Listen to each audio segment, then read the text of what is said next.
Okay, I'm gonna re-record this just so I can give some background on Q10, and I think it's gonna give you guys a better general overview. I'll be sure to add chapters to this if I'm allowed to, because YouTube didn't allow chapters in the beginning, but I think I've gotten all that sorted out. So I'm gonna be talking about what is Q10, calculating it, reporting it, and then I'm gonna go into separate details on the Scatterplot Q10s. But Let's start with this graph right here because it shows the critical temperatures. So CT minimum and CT maximum are the temperatures between that an animal can survive at. In this case, this is all going to be with poikilothermy. So all of these animals are poikilotherms, you can see up here. Well, yeah, this is just a wasp, but bees are technically not poikilotherms because they can create their own body temperature, but that's a separate thing. I see that these are talking about fish specifically. This little black region right here is just talking about where they're normally at within cool water, but these ranges are describing the different range that these animals can live at. So I'm going to start with this top graph because this is what we're going to be looking at in our main experiment.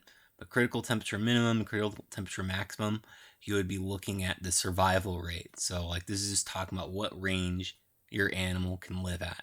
And for poikilotherms, it has a very wide range because they can survive different temperatures. But as temperatures increase, you're seeing this change in activity. This is all dependent on temperature. So as temperature increases, a certain activity will reach this T optimum state. So this could be eye stalk movement. This could be molting frequency. This could be heart rate. This is what we're looking at. And once it reaches that optimum state, that's where the overall molecular activity is going to be at its maximum.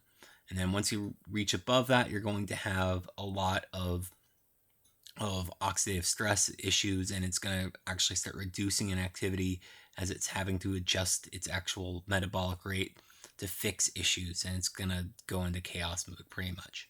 So different temperature fish, obviously in cold water, they're going to have their critical temperature, oh sorry, their optimum temperature is going to be a lot colder than a cool water or warm water fish, and its ranges that it can live at is also going to be reduced because of that. So it's modifying its own proteins to be able to survive at that temperature. Well, it's evolved to modify to have proteins that are ideal for this cold water environment. And for our crayfish, it's actually has a nice wide range, which we'll see in the survival rates. But as we go further at a molecular level, we see the same sort of curve, but it's actually like this is just an artifact of the graph itself. But the curve on this is going to be around 1.8 rather than the 1. The 1.9 to like 3 range that you're going to get between for most poikilotherms, where the change in activity is because of the combination of all the proteins increasing activity to its optimal rate. It's going to have a higher Q10 than what the individual active enzyme would actually be producing by itself. So outside of the scope of this lab, but in molecular biology, you know that as temperatures increase, the actual protein is, the enzyme is able to do more activity, but once it reaches a certain critical temperature, it'll start denaturing and the activity is reduced. In animals, they're able to extend this range because they can use heat shock proteins and stuff like that. But again, it goes outside of this scope. But the range that we're looking at for this crayfish is going to be around, like, it's going to be between 10 degrees and I believe it goes up to 35 degrees in the range that we tested for. So we're well within this blue region, even depending on the proteins, because most of them are going to start they're going to start denaturing at 40 degrees. So as we're going through this, we're well within that blue range. So we're going to be trying to measure this exponential curve from different activities. So these different, like they're calling it relative performance here, but these different activities are the change in activity due to temperature within a certain period. And for the case for Q10, it's for 10 degrees.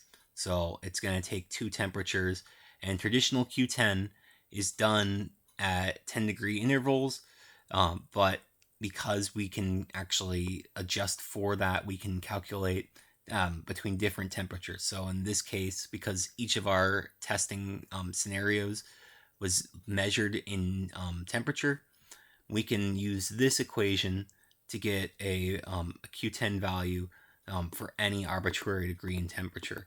And that makes it a lot easier to calculate because we don't have to have a week of trying to make an entire water tank 10 degrees higher than the water tank that's to the left of it, and then trying to measure values off of that. So calculating Q10 this way is pretty standard, but just know that our Q10 in this case for all of these values is rate divided by rate to the power of 10 degrees by the actual change in temperature. So what does that look like? Well, if I type in the equal sign in Excel, I can then start selecting different boundaries. And what I want to do is actually, first of all, like you can see this, these parentheses, we're going to actually create this whole equation in Excel right now for calculating Q10. So you can see that in B113, so I've truncated this section right here just so we can see a little bit better. We're going to take that baseline temperature, subtract, the baseline BPM, so subtract the cold, and that's going to be rate 1, not subtract, divide, I'm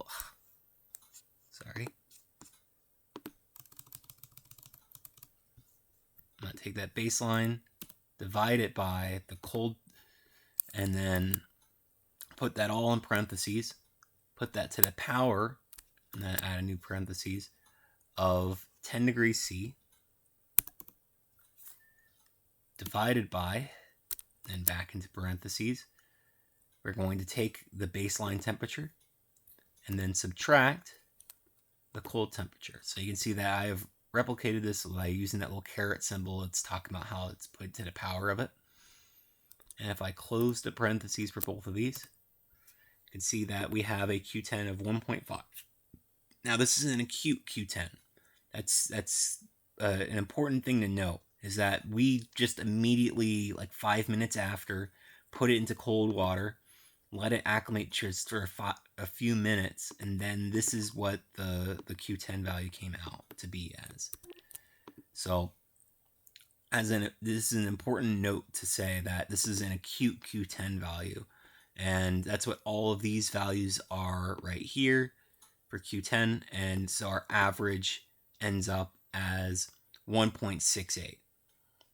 So that 1.68 is the acute Q10 value of the sum of all of these different initial testing and treatment for different temperatures. And that's an important thing to note, is that this is only the acute values, but this is what we can look to and compare with other results. So as I'm going through this, I'm just talking about this though. So this is just describing different types, like it's considering different ways of calculating Q10. And we can see here that this is just talking about between the top and bottom temperatures for each individual.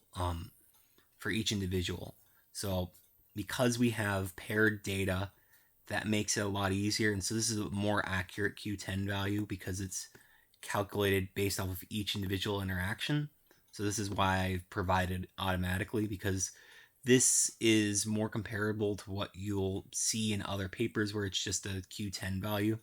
So how do you report that though? So Mead et al., you can see that this is the results section.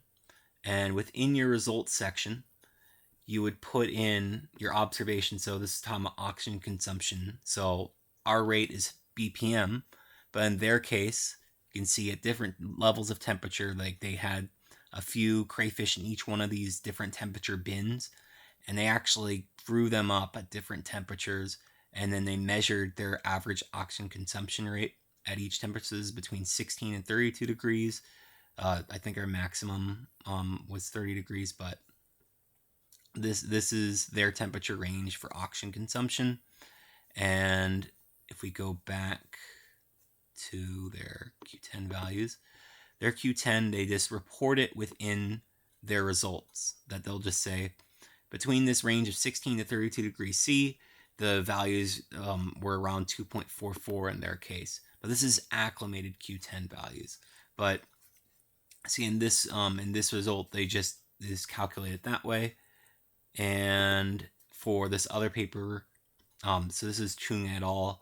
I don't really trust their Q10 values, so they measured it per crayfish just like we did as well, but they put in both acute and chronic Q10 values. So their averages, this is the same exact calculations that we did, where it was 1.41, like they just calculated that based off of their individual heart rates at 21 degrees and at 10 degrees, for instance. So that's how they calculated their Q10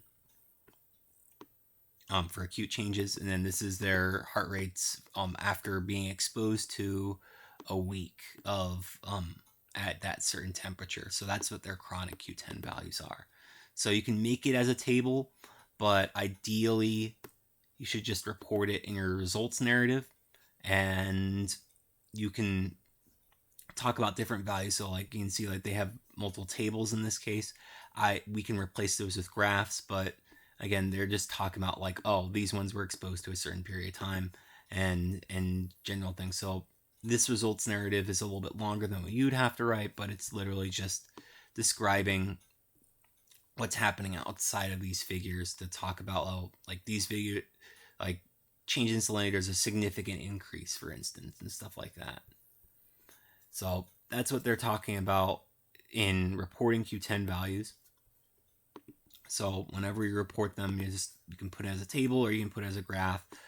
Just be sure to say that this is your Q10 value and be sure to include your Q10 equation.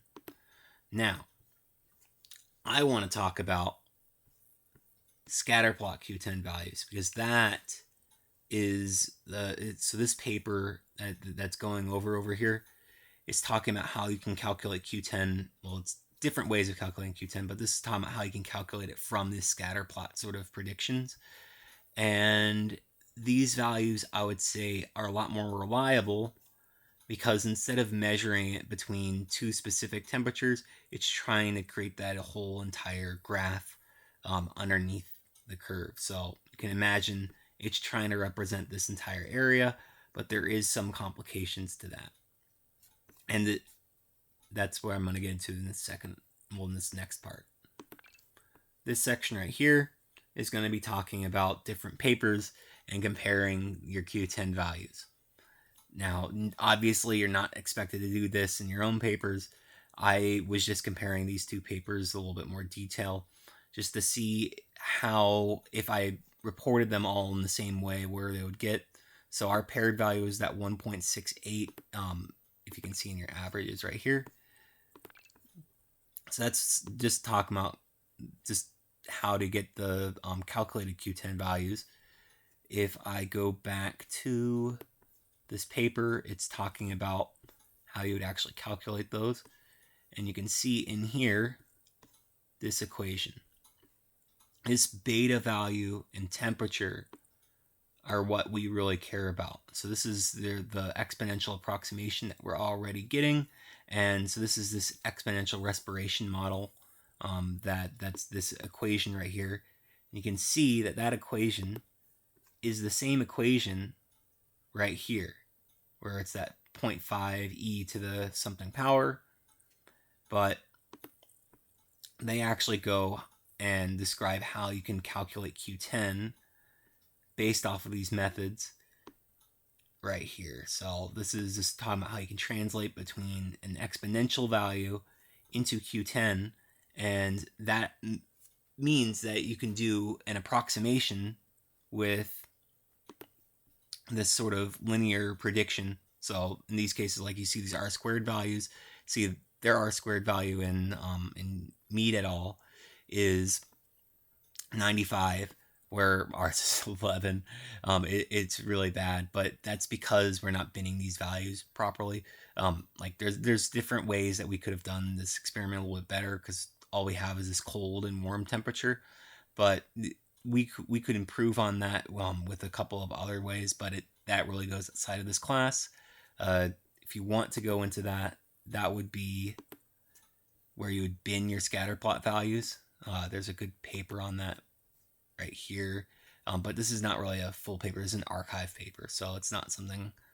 But you can see that they're taking these values right here and they're binning them into separate sections, and then they're doing this automatically where they can take all of those values between these 2 points, get an average, and then plot out where this moving sort of average is, and that allows them to see that change of rate across multiple different accounts. So this is just the raw scatter plot, and then this is this sort of bin scatter, which is what they're proposing here.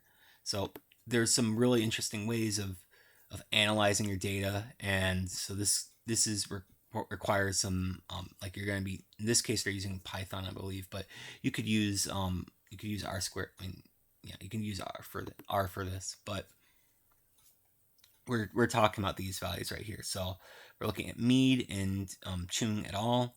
And so for these ones, they're talking about the final net weight, molting frequency, survival percent, and oxygen consumption rate at different temperatures. So these ones have been exposed for multiple weeks in these tanks. So this is what's known as chronic Q10. Chronic Q10 is not the same as acute Q10. So you can see their values. Well, it has that exponential rate change, and this is the raw values out of that. But you can actually see that they're going above a certain critical temperature. So this is the total weights, which you couldn't really measure Q10 out of because Q10 is based off of rates. So you can see this is the rate of reaction. You can see in this case it's relative performance. This is the rate of activity. So you're measuring, like you can't measure the serotonin and acetylcholine because these ones aren't dependent on temperature. These ones don't have changes in temperature changing their rates. Unless we put them under different conditions to measure that, we're not measuring changes in Q10. But in their case, you could take the molting frequency, for instance, and they have a Q10 of 2.8 in that case.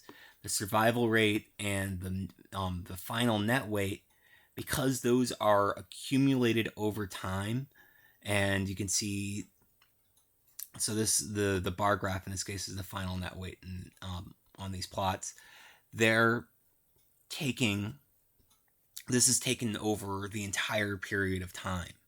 So this is this. Because of that, the Q10 would be like 50 or something insane like that, because it's not talking about a certain rate of reaction. It's talking about the accumulation of a rate of reaction over the period of a certain experiment time. So that's why the average weight of this crayfish is like 900.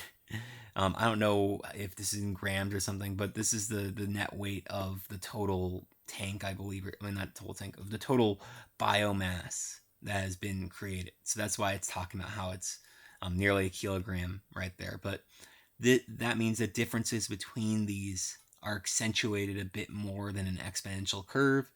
And survival rate is the same sort of thing, but that's down here because it goes up to 100. But in terms of molting frequency, that could be a behavior that you can calculate Q10 on. So whenever you're looking at papers, if they don't directly give you a Q10 based off of this oxygen consumption or in terms of heart rate, you can find ways of calculating that. So this is the ones that you can calculate with that sort of exponential curve changes. So these are like you can see in here, I am literally just doing, this is exponent times 10, but this is the same equation that is happening right here, where it's e to the 10 times that value. So that's what's being performed for each one of these. So in our case, the calculated Q10 value for our graph is, like you can see, it's a very flat one, is 1.3, but that is because of how we tested this. We only gave them like 5 minutes to acclimate, so their heart rate is still going as if it was in a stress situation and it was at a warmer body temperature. If we gave them a couple of days, they would start relaxing their heart rate at this temperature, and it would more match this sort of green curve right here. So you can see that these values would more match the chewing et al. Because chewing et al. Is actually really close to how our experiment went through. The only difference is how they measured the heart rate, where they used a camera to measure the. Well, actually, they might have used the same experiment that we did, but they have these recording leads in there. So you can see that they're measuring that same sort of activity, and then they're measuring after 20 minutes. They got a Q10 that, well, they report it as a Q10 of 1.8, but I disagree that they actually calculated that way, because if I take the same raw values and calculate Q10 using the Q10 equation, they didn't. I believe that they measured it between the 21 and the 10 degrees. I mean, sorry, the 21 and the 10 degrees, and they didn't actually calculate it with accounting for the change in temperature. So this is really their average Q10 value right here, where it's like 1.46, which is very close to the calculated Q10 values that we have here, where it's 1.3 and 1.68. So if you're going to be talking about different papers, the Chung et al. Is matching us in terms of acute Q10 values. So why are these ones higher? So why are these ones higher? The calculated Q10s are based off of this sort of curve-based one, where instead of reporting Q10 based off of, oh, this is at 15 degrees and this is at 25 degrees, measure that, 15 and 25, that's 10 degrees apart. Measure at this point, measure at that point. We're looking at it across the whole curve, because that better represents the points in this case. And that's what this paper is really going over, but you can see that they're measuring it a little better than what a Q10 would be measured between. Like, you can see that this is the ideal rate of change right here, and then if you're measuring it between 2 points right here, it's going to be different than the Q10 that's the hypothetical versus the true. So that's why whenever you're going through these things, Q10 is going to be talked about. So in certain cases in Mead et al., they're talking about in the range between 16 and 32 degrees C. They calculated Q10 between each one of these points, I believe. And in the case of Mead et al., for their acute Q10, they only looked at 21 to 10 degrees. And then for their chronic, they looked at two different bins of values. So they're binning these values in a different way than what we're doing. So that's why their values are reportedly higher. First of all, because the values are at a different temperature range, so they're looking at it at a higher temperature range, so they're going to be biased. But the main thing is that these ones are acclimated. So that means, in our case, we are only looking at the acute values, where it's going to be between 1.8 and it's really actually 1.5, but it's at that 1.5 value. So we could improve these by binning them a bit better, and they'll give us a tighter tighter R squared value. But because all of these values are binned in just by how they did the experiment. So in this case, they're doing it by every 2 degrees. But imagine this is a tank. Each one of these points are a tank full of crayfish that have been acclimated to a certain temperature, and they're measuring how many survived in that tank, what was their molting frequency in that tank, what was their oxygen consumption over a period of time in that tank. So they have longer periods of time, and they're able to get more stabilized values out of this. That's why their points match this curve very closely. And the same thing for the Chung et al., where they had 6 values, but once you give the averages for them, in this case, these are just are already being binned into averages. That's why that's matching that curve better. I mean, like, that's why they're close to 1, where ours is close to 0. So if we took that and changed it, we might be able to get better values.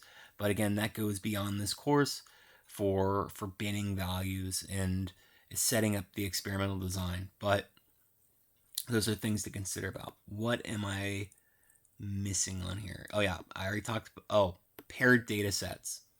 That's also an important thing. Each one of our crayfish are being measured individually, and that's very similar to this the Chung et al., where they're measuring 6 crayfish individually and then calculating the heart rates based off of that. And in their case, because it's paired data, that's why they're calculating the acute values based off of those. And then in these cases, these are after 6 days. Well, sorry, after 7 days. So whenever we're looking at these, we have the temperature initial and the temperature treated, and that's why we can measure the Q10 for each individual crayfish. We just have a lot more data points than Chung et al. Performed in their experiment for this acute column right here. And so the most trustworthy, so to give an overall final summary of these, the traditional way that Q10 is calculated and the most trustworthy one that I would say for our experiment, and that's just due to how we have collected the data, where each one of these values are directly paired with an individual crayfish. All of these, once averaged together, are going to produce a Q10 value that is the average sum of everything. But in terms of calculating a Q10 value that's going to be represented, like you can say, oh, what's it going to be at in 10 degrees? Well, sorry, ours is between 10 and 25. What's it going to be at in 30 degrees? We can't really say anything about that because we never had a crayfish exposed to that. Where if we put our crayfish in individual bins at like 5, 10, 15, and brought it up to 30 degrees, out of 100 crayfish, we're going to be able to get a lot more structured data like this, I would say. And so we would reach this like 2.4 value if we first allowed it to acclimate.